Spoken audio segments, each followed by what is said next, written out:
Je fais cette courte vidéo pour réagir à un article qui a été publié sur le site La Menace Terroriste, qui est le site de La Tronche en Biais, qui a pour titre Le réflexe correcteur et qui a été publié le 24 février 2017. Alors je ne connais pas du tout les règles qui encadrent les droits de diffusion et de propriété intellectuelle sur YouTube, donc je ne sais pas si j'enfreins certaines règles en enregistrant ce texte. Mais si c'est le cas et que ma vidéo saute, eh bien tant pis, c'est pas très grave. Donc je lis l'article. Qu'y a-t-il de plus stérile dans un échange sur le net qu'une réponse tout entière concentrée sur l'orthographe de son interlocuteur? Vous savez bien en lisant ce genre d'échange que celui qui s'adonne à la correction de l'autre au lieu de répondre sur le fond échoue totalement, irrémédiablement à le convaincre. Avoir raison sur la bonne manière d'épeler un mot n'est pas un argument, mais peut devenir une forme d'intimidation par l'orthographe. Volontairement ou involontairement, le correcteur induit chez l'autre le sentiment d'être rabaissé, méprisé. Bien sûr, nous sommes tous responsables de nos propres émotions, mais les émotions des autres sont toujours dans l'équation, et il paraît peu raisonnable de vouloir purement et simplement les nier. Malheureusement, nous éprouvons facilement l'envie d'aller sur ce terrain, c'est notre réflexe correcteur. Ce n'est pas toujours une mauvaise chose. Il est naturel de vouloir redresser ce qui est de travers, dans le sens où notre faculté de raisonnement sert un peu à ça. L'intention peut être bonne, même quand on cherche à pointer tout ce qui ne va pas dans la parole adverse. Plus l'interlocuteur sera agressif et pédant, plus forte sera la tentation de rabattre son caquet, de lui montrer qu'il se trompe et qu'il devrait changer de ton. Mais le ton de notre interlocuteur relève de son choix, pas du nôtre. Relever toutes ses erreurs, par exemple en nommant les sophismes qu'il commet, ne sera pas de nature à apaiser les échanges. Bien sûr, dans certaines circonstances, il est justifié de ne rien laisser passer et même de ridiculiser la position adverse. Cela s'avère utile, voire nécessaire, avec les discours outranciers, violents, sectaires. Mais dans la plupart de nos échanges, les petits désaccords appellent à plus de charité. Pas pour faire plaisir à autrui, pas pour être gentil avec lui, mais dans notre propre intérêt. En effet, il est possible que mon interlocuteur ait raison et que moi j'ai tort. Et dans ce cas, j'ai tout intérêt à ne pas jouer au malin qui se croit plus fort, plus compétent. Car ce faisant, je dresse tout seul un obstacle entre moi et la reconnaissance de mon erreur. Je mets en place les conditions pour refuser de me corriger. Dans ce genre de situation, l'humiliation sera la conséquence de mon arrogance, pas celle de mon interlocuteur. Dans les débats d'idées, nous avons le choix entre l'humilité et le risque de l'humiliation. Le réflexe correcteur n'est pas mon allié dans les conversations où je ne suis pas réellement expert, car la moindre ambiguïté ou erreur dans mon propos me sera renvoyée avec force. Dans le cadre d'un échange cordial, adopter une position de juge est une mauvaise stratégie. Il y a déjà de fortes chances pour que mes arguments soient perçus comme une agression. Ce n'est donc pas la peine d'en rajouter. Il semble plus sage d'adopter la stratégie de l'entretien épistémique. Comparable à la maïeutique de Socrate, elle consiste à aider mon interlocuteur à présenter sa pensée, à la synthétiser pour pouvoir mieux, avec lui, la scruter et mettre en évidence ses failles éventuelles. Cela étant dit, bien sûr, parfois mon interlocuteur est un indécrottable cuistre, un arrogant hâbleur suintant d'accusations, de mépris et de contre-vérité. Il y a aussi de talentueux et vitupérants candidats au DSM-5. Je peux me trouver face à un gourou, à un escroc, à un manipulateur, ou une manipulatrice d'ailleurs. La parole de cet individu mérite d'être contredite avec énergie. Dans des cas de ce genre, je peux m'autoriser à corriger publiquement les erreurs et les mensonges, à démontrer l'inanité de sa démarche, la malhonnêteté de sa méthode. Je suis fondé à ridiculiser la thèse qu'il ne défend qu'au travers d'artifices, de sophismes et d'objurgations. Une parole publique contraire aux faits mérite toujours d'être réfutée. Il ne faut jamais, autant que faire se peut, manquer une occasion d'y parvenir en initiant un dialogue constructif et respectueux.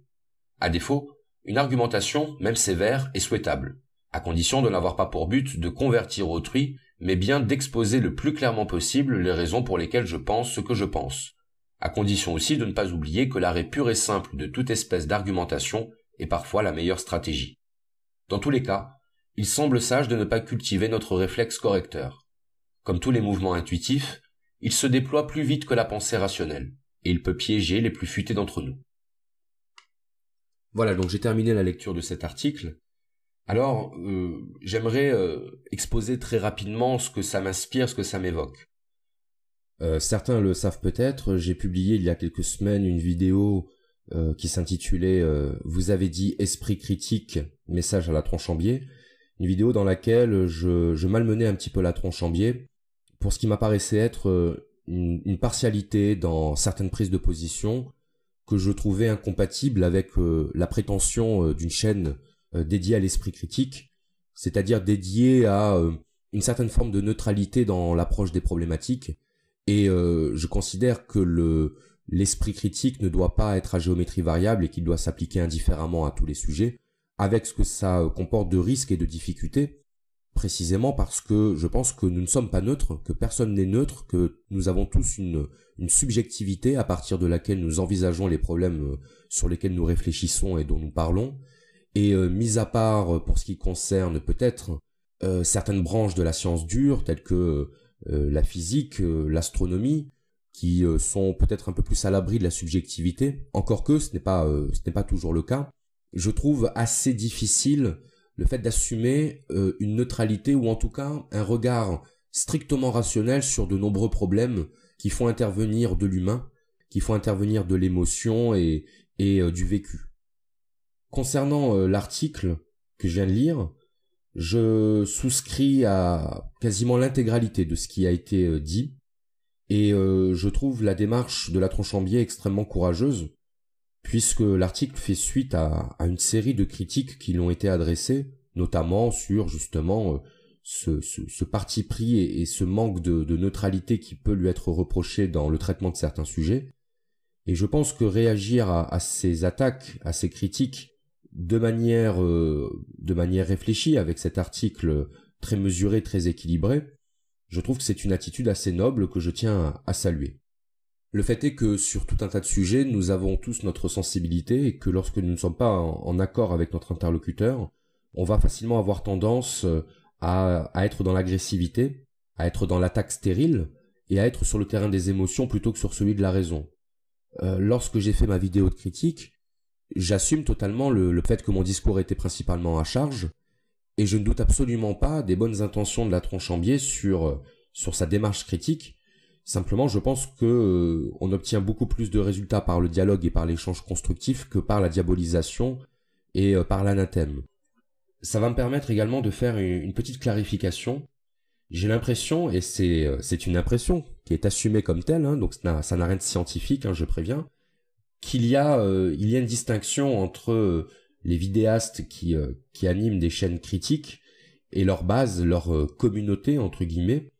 C'est-à-dire que je trouve qu'il y a beaucoup plus de mesures et de pondération chez les animateurs de ces chaînes que chez ceux qui les suivent, qui sont très prompts à donner des leçons d'épistémologie à toute personne qui émettrait des doutes ou des réticences, alors que cette manière de faire, on ne la retrouve pas nécessairement chez les animateurs en question. Souvent, c'est vrai que dans les commentaires YouTube, qui sont tout sauf un espace de discussion et d'échange, puisque je pense qu'à un moment donné, il faut être sérieux, l'échange ne se fait pas dans les commentaires YouTube. Dans 95% des cas, ça donne lieu simplement à des crispations sur ses propres positions, agrémentées de quelques insultes et d'un peu de mépris, et chacun repart avec la vision du monde qu'il avait, peut-être même une vision renforcée par l'opposition stérile qu'il a eue en face de lui. Il est vraiment très rare qu'une discussion en commentaire donne lieu à quelque chose de positif, même s'il y a quelquefois des contre-exemples, y compris sous la vidéo que j'avais publiée sur La Tronchambier.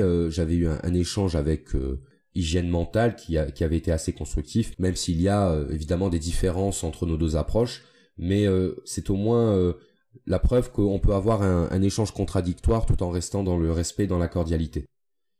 Le fait d'ailleurs que je distingue la base, la communauté de La Tronchambier et les animateurs de La Tronchambier se retrouvent même dans certains lives que j'ai pu voir où les personnes qui parlaient sur le chat se laissaient aller à quelques jugements à l'emporte-pièce qui étaient tout de suite recadrés par Thomas de La Tronchambier, ce qui montre bien que lorsqu'on parle d'une communauté, il faut quand même distinguer ceux qui se manifestent de la manière la plus virulente et les autres qui sont peut-être tout simplement là pour essayer d'apprendre et non pas pour mordre dès que quelque chose ne leur plaît pas. Donc ça, c'était la première chose que je souhaitais dire. La deuxième chose, c'est que cet article, à mon avis, touche un point fondamental. L'idée que le fait de déceler des failles ou des biais de réflexion dans ce que dit notre interlocuteur pourrait suffire à décréter et à conclure que ce qu'il dit est faux, voire totalement inepte. Alors, sur cette question de l'ineptie, j'aimerais quand même faire remarquer une chose, c'est que s'il y a autant de chaînes qui se sont développées et autant de vidéos qui sont consacrées à débunker, je ne sais pas comment on dit, des discours qui présenteraient des failles argumentatives, c'est précisément parce qu'on estime que ça n'a rien d'évident et que on peut être convaincu. Donc ce n'est pas parce qu'on pense quelque chose de radicalement différent que cette pensée est totalement absurde ou stupide. Sinon, on ne prendrait pas la peine de les débunker. Sinon, on laisserait les gens parler, on se contenterait de faire confiance dans la capacité qu'ont les gens de séparer le vrai du faux et de faire fonctionner leur cerveau.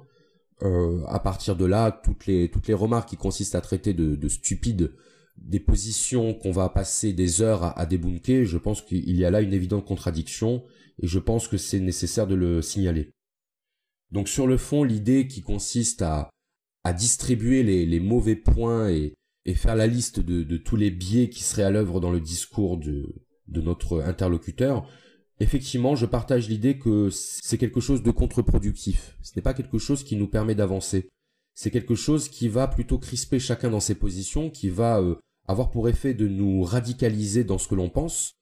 Et ça nous amène à une question. Qu'est-ce que l'on cherche lorsque l'on critique?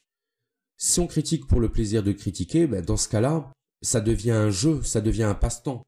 Mais on n'est pas animé d'un désir d'améliorer la compréhension de ceux qui nous écoutent.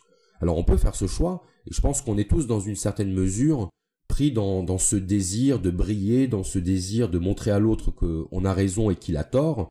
On est un peu pris dans cette logique politicienne qui est de dire finalement peu importe la vérité, ce qu'on veut c'est avoir le dernier mot et avoir montré à tout le monde qu'on a raison. Maintenant, si on se situe dans une démarche constructive qui est chercher à améliorer notre compréhension commune des choses, qui passe par le dialogue, qui passe donc par l'écoute, qui passe aussi par l'empathie, être capable de se mettre à la place de celui qui nous parle, être capable de se dire que celui qui nous parle, s'il pense ce qu'il pense, c'est qu'il y a des raisons, puisqu'il ne faut pas croire qu'une pensée, elle naît à partir de rien, elle naît toujours à partir de quelque chose, elle naît à partir d'un vécu, elle naît à partir d'une réflexion personnelle, et tout le monde n'a pas le devoir d'obéir à une logique scientifique. Je veux dire par là que si vous vous mettez à avoir une attitude scientifique dans toutes les discussions que vous avez avec les gens, à un moment donné, vous allez finir tout seul. Et vous allez vous parler à vous-même. Je pense que à ce moment-là, on pourra parler de comportement pathologique, puisque vous ne serez plus capable de communiquer avec qui que ce soit. Le réflexe correcteur qui est décrit par la Tronchambier dans cet article, ce serait l'idée que l'esprit critique poussé à son terme, ce serait l'absence totale de communication, ce serait l'impossibilité de pouvoir délivrer une pensée. À partir du moment où on parle, chaque mot qu'on utilise peut être interrogé. On peut toujours dire oui, mais après tout, ce mot, est-ce qu'il est neutre? Est-ce qu'il ne possède pas un biais? Lorsque je dis je pense, par exemple, peut-être que je c'est une illusion. Peut-être qu'en fait, le je, l'individu n'existe pas, puisque l'individu, il est toujours le fruit d'influence, de construction. Et à ce moment-là, vous voyez bien que la discussion ne peut pas aller très loin. On ne peut tout simplement pas parler. Donc certes, il y a toujours de l'ego lorsqu'on prend la parole. S'exprimer, c'est déjà une démarche égotique. Si on s'exprime, c'est qu'on considère qu'on a quelque chose à dire, sous-entendu quelque chose d'intéressant, d'important ou d'utile à dire. Et le simple fait de s'exprimer montre qu'on est dans cette démarche égotique. Le sage accompli, c'est celui qui ne s'exprime plus, c'est celui qui considère que sa voix n'a aucune importance. Et à partir du moment où on s'exprime, on considère que notre voix a de l'importance. La question est de savoir, est-ce que ce que l'on dit peut avoir une portée qui s'étende au-delà de nous-mêmes? Est-ce qu'on parle pour essayer de dire quelque chose, ou est-ce qu'on parle simplement pour faire du bruit? Et là encore, je m'inclus totalement dans ce travers que je dénonce, parce que je pense qu'on est tous là-dedans. Et si moi je parle derrière un micro et que je diffuse ma vidéo sur YouTube, c'est que je suis dans cette démarche aussi narcissique de l'expression de soi, de la représentation et du spectacle, dans laquelle nous nous inscrivons tous plus ou moins à partir du moment où on s'exprime. Je dis simplement qu'il y a la manière. Et la manière, c'est d'être capable d'assumer déjà son parti pris, sa subjectivité, et c'est aussi être capable de considérer que si l'autre n'est pas d'accord avec moi, il a le droit de ne pas l'être, et je ne pense pas que je vais pouvoir le convaincre d'un simple commentaire sur YouTube ou à l'aide d'une insulte ou d'une attitude méprisante. Et je précise également que dire que la neutralité n'existe pas, ce n'est pas tomber dans le relativisme absolu, ce n'est pas dire que chacun possède sa vérité, puisque ceux qui ont l'habitude de m'écouter savent que c'est une manière de voir que je suis vraiment très très très loin de partager, mais c'est simplement donner à l'autre le crédit de ses intentions. Et c'est accepter que l'autre puisse avoir quelque chose à nous apprendre, même si on considère par ailleurs que ce qu'il dit n'a pas de sens. Peut-être que quelqu'un avec qui on est en total désaccord peut quand même avoir des choses à nous apporter, et je dirais même c'est parce que la personne ne partage pas nos vues qu'elle peut avoir quelque chose à nous apporter. Si on discute entre soi, entre personnes qui sont d'accord, on s'interdit de faire évoluer notre pensée puisqu'on ne la met jamais au contact de quelque chose d'extérieur à elle-même. C'est comme si on voulait parler du monde en n'ayant jamais quitté sa ville. Je pense que c'est par le voyage qu'on se forme et c'est par la rencontre qu'on évolue, et la rencontre avec la pensée de l'autre, c'est ça qui nous permet d'évoluer. C'est important de le garder à l'esprit. D'ailleurs, le fait qu'il y a toujours de l'ego dans ce que l'on dit, ça se vérifie y compris dans la démarche critique qui consiste à relever les erreurs de l'autre. Je m'explique.